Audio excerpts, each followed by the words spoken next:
Hey, what is going on, Taurus? Butch Tarot here. I'm going to do your 1 week read. It is a general read, so it may not resonate with everyone. It is for your sun, moon, rising, and your Venus. For all you cross watchers, roles can be reversed. Always feel free to comment down below. I'm going to be using the Wild Reflections Tarot. With all that being said, let's get it. Universe, what message do we have for Taurus? What's going on for Taurus?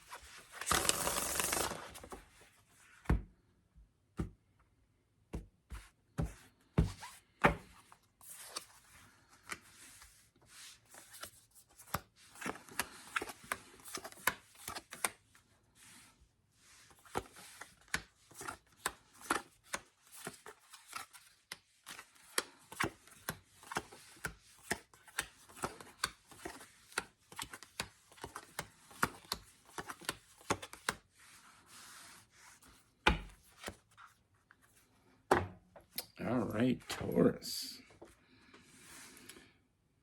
So the first thing I see, Taurus, is there's someone, you caught someone's eye. There is someone that thinks about you and only you. And I feel like, they're thinking about you and only you. This person fantasizes about being with you. So this tells me that this is not something, there's been some thought behind this.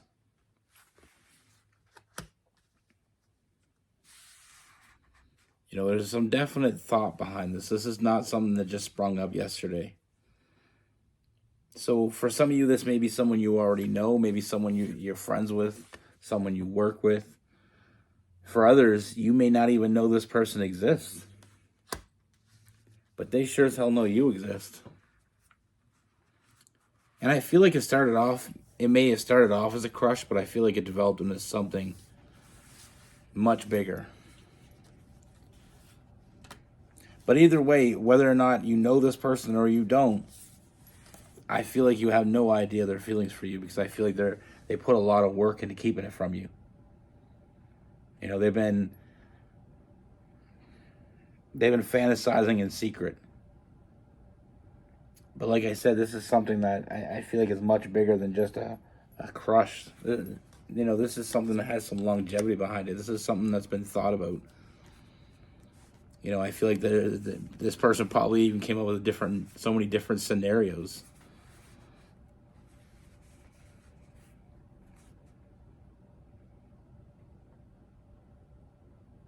But this is definitely something that's developed into something much more than just a crush. We have the King of Cups. This is real feelings.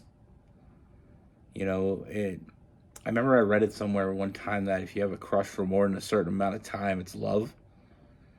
So I feel like this is exactly what I see. It is still new love, but it's not a crush. It is love. Someone's in love with you, Taurus. Someone's got a lot of love for you, and it's real. Sometimes we meet people and we have a little crush on them, or we, obsess over them a little bit.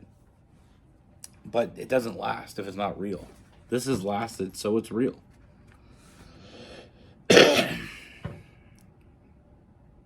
This person knows exactly what they want. They want to move forward. They see what they want right in front of them, and they want to move forward with it. They know exactly what it is that they want. They want you. They know they're not walking away from this. Emotionally, they're not walking away from this. They're not getting over this. This is not just going to go away. This is not just something that's going to pass. So first thing with this person, I feel like this isn't someone that just takes a leap of faith.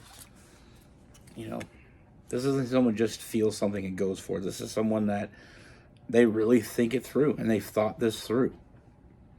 And at the end of the day, they know what they want. Now, I know what you're thinking. It'd be nice for you to know what's going on. You will. You know, I feel like this moment where this person finally opens up is coming. You know, that moment is coming. The moment they've been waiting to tell you what they needed to tell you is coming. And I feel like this person is going to tell you. So look for this person to open up. You know, and they're not even sure how you're going to respond. But this person doesn't want to have any regrets.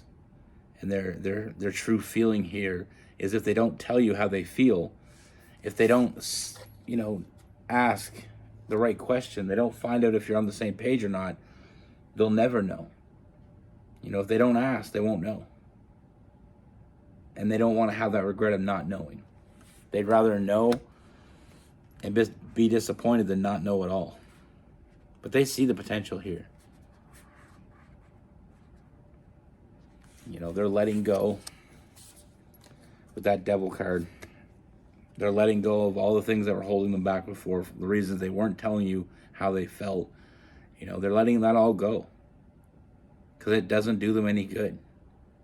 They're not letting it hold them back with that devil. I mean, they want to grab you and hold on. They want to take you out. They want to make you an offer, and that's exactly what I see this person doing. I do see this person making you an offer. You know, want to take you out, you know, go out on a date. They're going to want to make it without misunderstanding. They want to be very clear. You know, they don't want to take you out for a coffee. They don't want to take you out, you know, whatever you do together, they want you to know that the reason why they're asking you is because they feel a certain sort of way towards you. Like I said, this is not something, I mean, we have the Knight of Wands in reverse. This is not something that this person just thought up. You know, this is not a spontaneous thing. This is something this person's thought through. You know, they met you, they were attracted to you. They got to know you. They seen more of you. They were even more attracted. You know, so I mean, it may have started off something, you know, a lot of feelings and a lot of connections start off in a physical form. It's just part of it. You see the person, there's something about them that just attracts you. You know, you're drawn to them. And it doesn't mean you have to be the most attractive person in the world. That's the thing a lot of people have a hard time with. Is they think we all have to look like, you know, Beyonce and Brad Pitt to have people want us in that way. Not everybody, but a lot of people have that idea. They have that idea that it's hard to believe. You know, maybe you think you're not the most attractive person in the world, but to someone out there, you are. And that's the thing that a lot of people don't get. You know, people are so hard on themselves sometimes. But what I see is this person, they see you. They've been seeing you. And they feel like everything they want will come with you. You know, they want to fill up your cups. They want you to be happy. They want to be happy. And like I said, I mean, I feel like they've been very good at hiding their true feelings for you, but you know, they put a lot of work in. But one thing with this person, they're going after their happiness. They feel like they could be happy with you, and they want their cups filled. And they're going to want to fill your cups. You know, they're going to want you to be happy, and you know, I feel like your happiness gives them happiness, and vice versa. You know, this person just wants someone they can build a future with. And they put their due diligence in. They've seen you. They've took the time. They spent a lot of time in their head, maybe more than they should have. But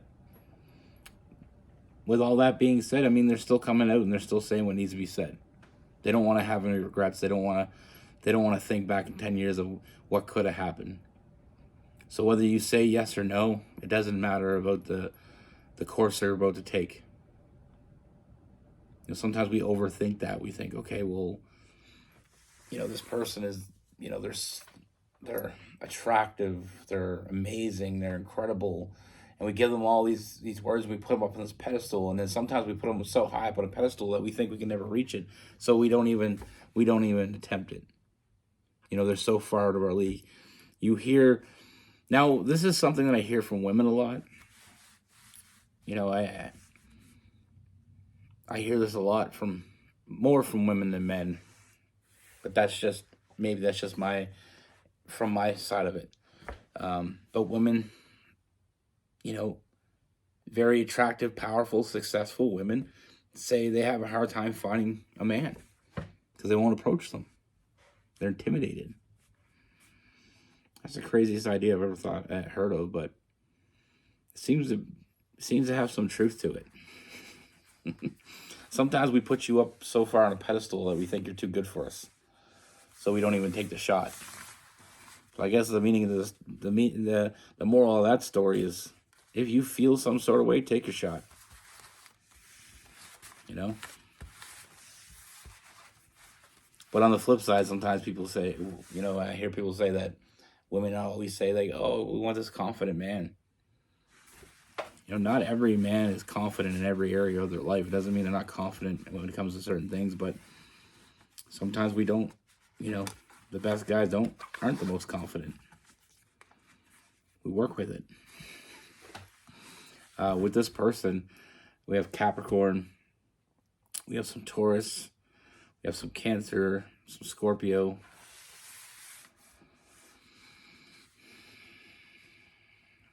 Sagittarius and Leo,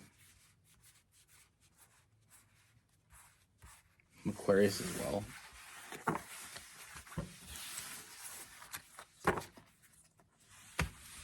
You know, if you don't take your shot, you never know.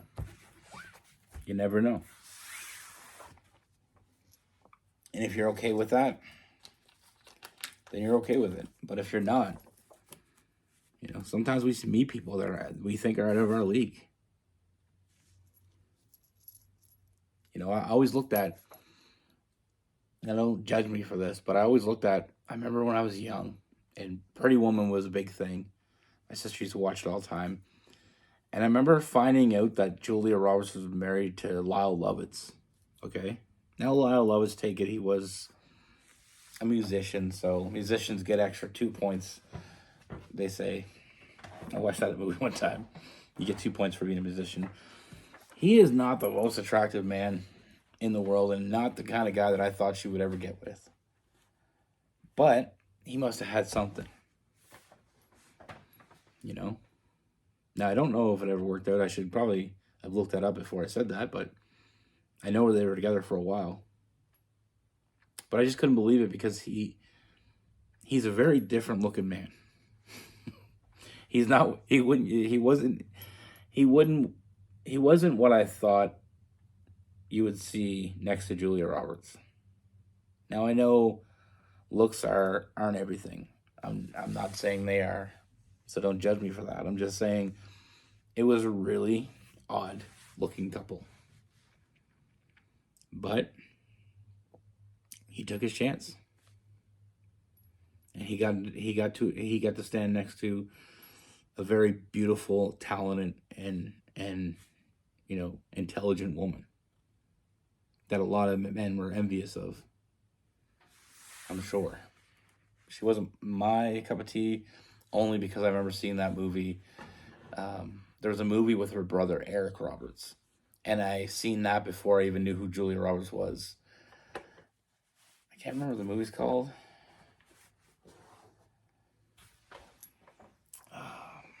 I wish I could remember. It was some karate movie.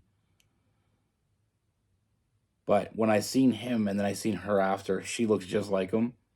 So every time I saw her, I seen him. So I didn't personally find her as attractive. Obviously, I know in a grand scheme of things she's attractive, but that's just one of those things. I mean, sometimes I remember in Canada, Shania Twain. When I was a kid, that was like my celebrity crush. I always thought she was beautiful, like gorgeous. And I remember I seen her husband, and his name was actually Mutt Lang.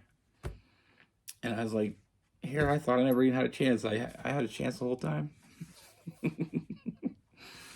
But I know it goes deeper than that. Obviously, there's emotions to it. But it's like, I feel like women don't care as much about the physical as men do. Maybe we're more superficial. I don't know. But then as I got older and I realized, like, beauty is in the eye of the beholder. I've seen girls that I know other guys didn't think were attractive, but I thought they were really attractive. So it's how you see them. You know, what maybe one person sees as beautiful, the other person may not see it. You know? I feel like I just got off topic and just rambled for a bit there, so apologize for that, but be good. Take care. Stay safe.